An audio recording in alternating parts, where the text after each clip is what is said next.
Magandang araw po mga kababayan. Welcome po sa Pinilakan Lakbay. Ayan, naway safe po ang lahat. Maulan po ngayon dito. Nakakita po ako ng puso ng saging sa bakuran ko. Pag tila po ng ulan, alihin po natin. Dadaan po tayo sa simbahan at magdadrop by po tayo sa palengke. Tara, samahan po ninyo ako.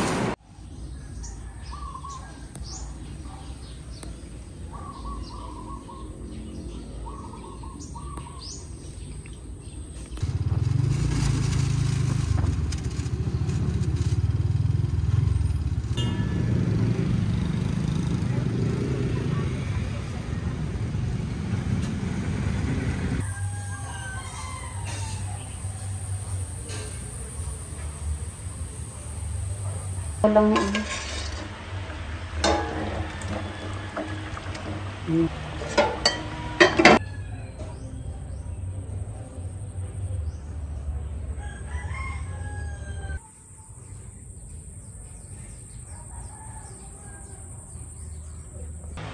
Ayan, luto na ang kare-kare. Niluto ni ate. Ayaw niya daw po muna sumama sa mukbang.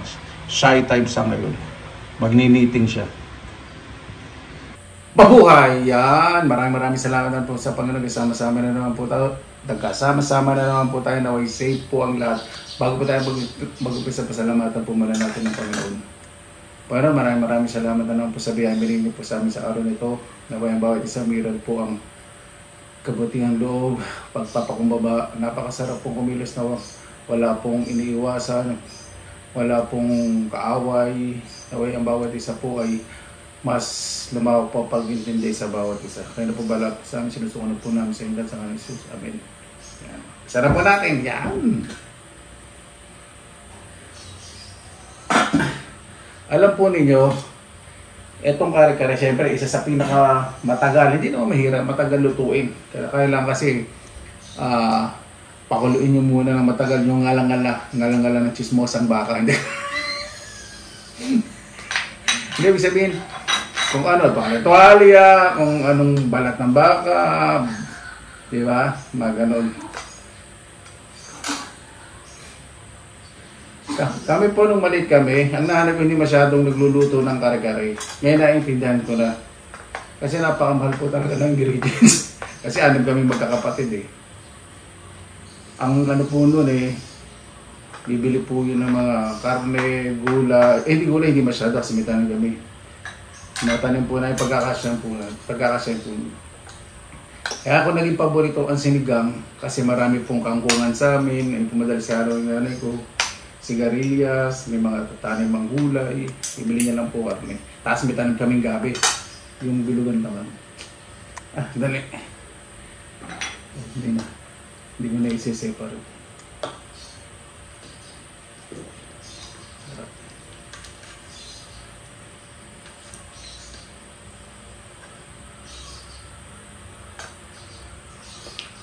Ito yung gusto ko sa gulay, hindi masyadong overcook.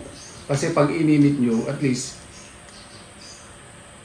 hindi siya malalasong o madudurog. At ito gusto ko. Pechay at kare gusto ko po ito. Pechay. Kare-kare o kaya nilaga. Pechay o kare-kare.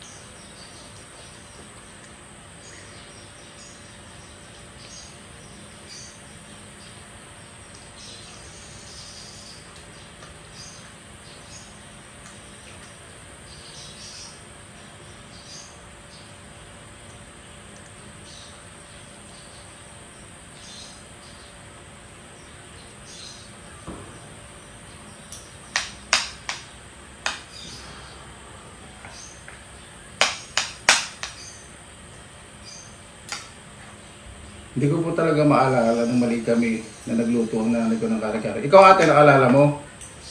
Hindi masyado nagluluto si nanay ng kare-kare, no? ano, kapag naisipan niya ako may pera. Hindi, ibig sabihin kahit na may pera. Kasi tagal gawin. Kasi pag may pera, kadalasan nilaga lang. Nilagang Baka lalo. Ang pera kasi bili ko yung baka, paborito niya.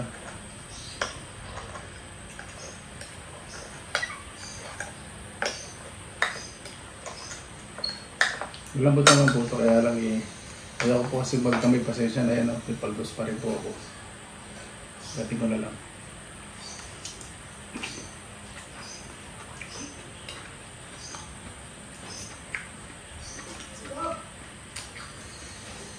Pare! Ha? Ano? Welding rod? Dahil po. Ito pare ko kasi naglalagay ng gate sa kato. Dami na. Dito. Oh. Ilan ba?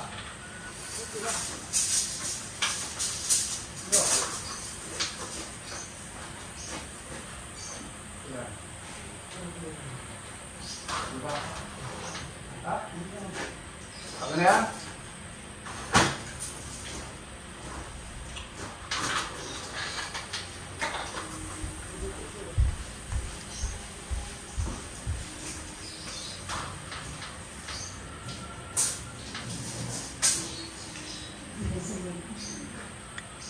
Okay lang. Yan. Tignan po kasi kumpare ko yung nagkakabit po ng bakal po sa mga steel matting sa gate.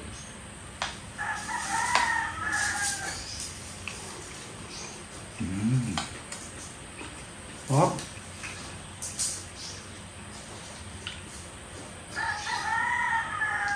Gusto ko itong bagong nanabali natin ito.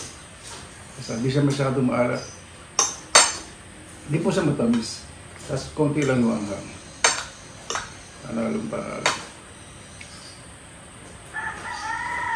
Isa po lagi sa kare-kare yung ito po yung bagang ngala-ngala ng bagang tuloy ngala-ngala. Tapos yung related, excuse me, related. Okay, isang ng baka, hirap po makabili ngayon.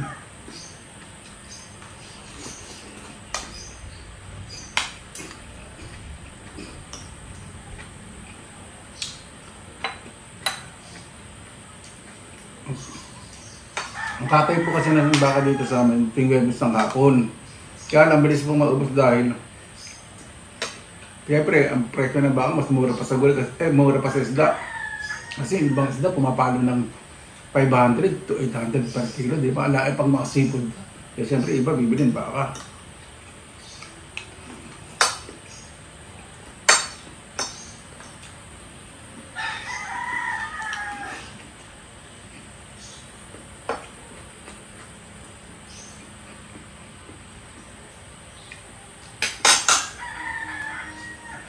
Sa panonood ng TV, wala po talagang concrete o specific na kasaysayan kung saan nagsimula po itong kare-kare.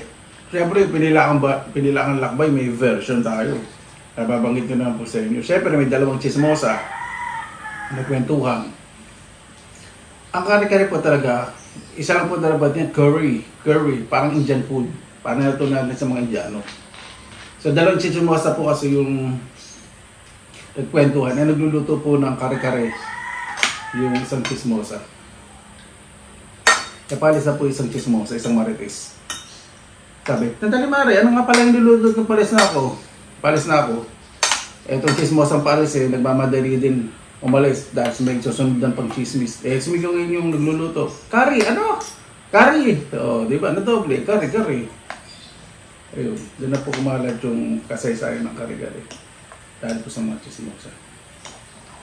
Di ba? Kahit ganyan ng marites na yun, may natutunan tayo dyan eh.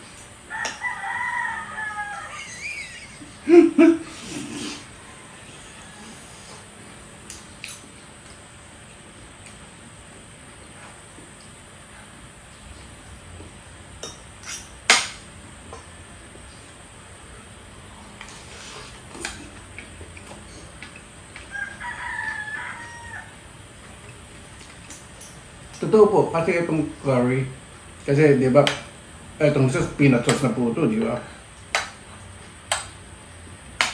Ang mga Indian food po talaga, maraming ginagamitan ng peanut sauce paggawa ng curry.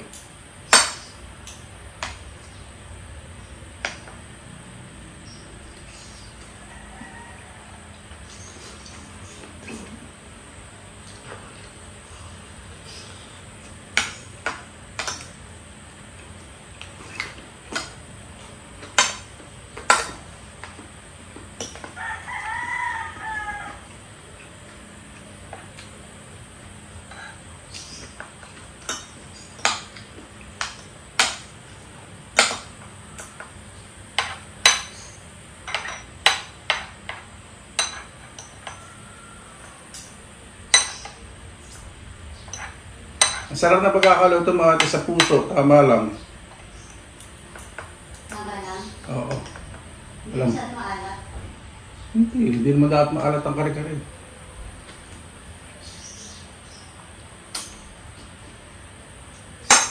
Paalat kasi sa kare-kare bagoong.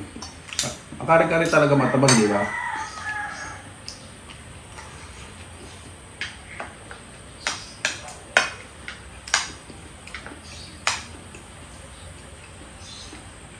Wow.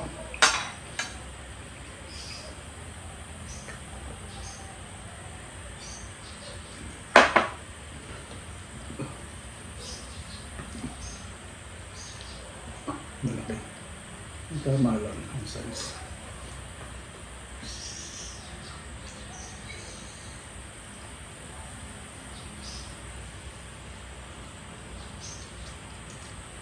Gusto ko nga rin sa kare-kare yung mga pata ng baka, palalambutin ng matagal.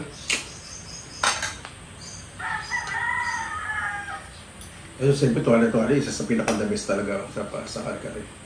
O beef stripe, up stripe.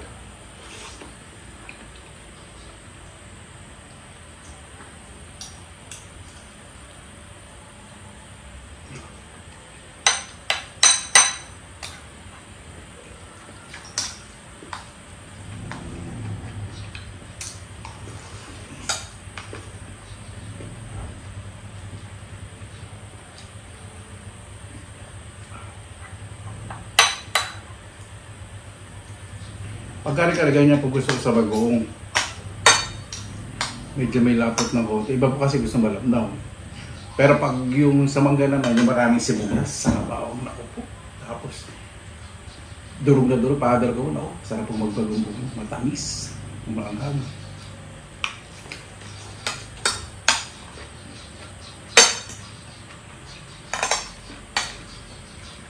Iba po kasi Ilocano kaya magaling gumawa ng bagoong.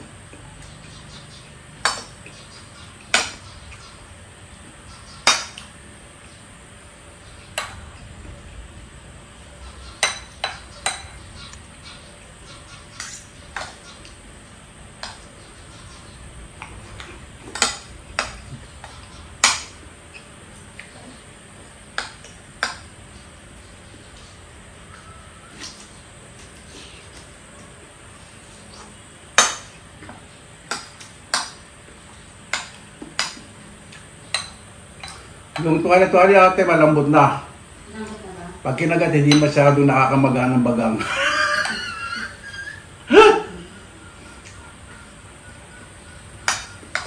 Tama-tama, pag kinagat mo. Ayoko naman kasi masyadong malambot. Oo, para wala na ng kain. Oo. Tama lang, malalasahan mo talaga.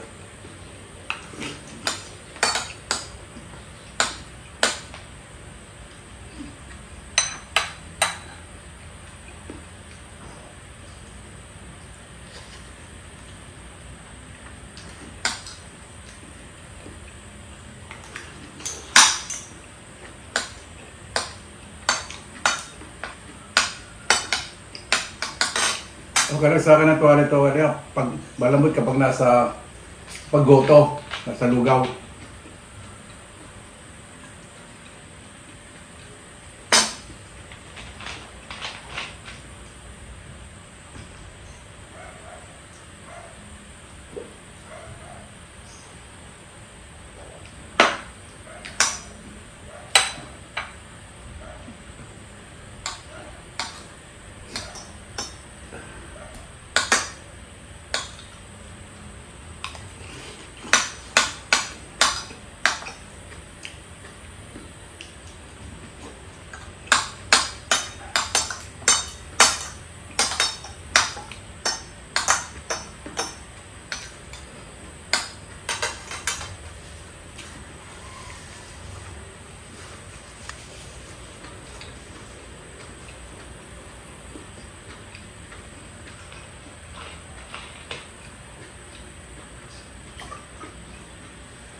Pawisan ako dun ah.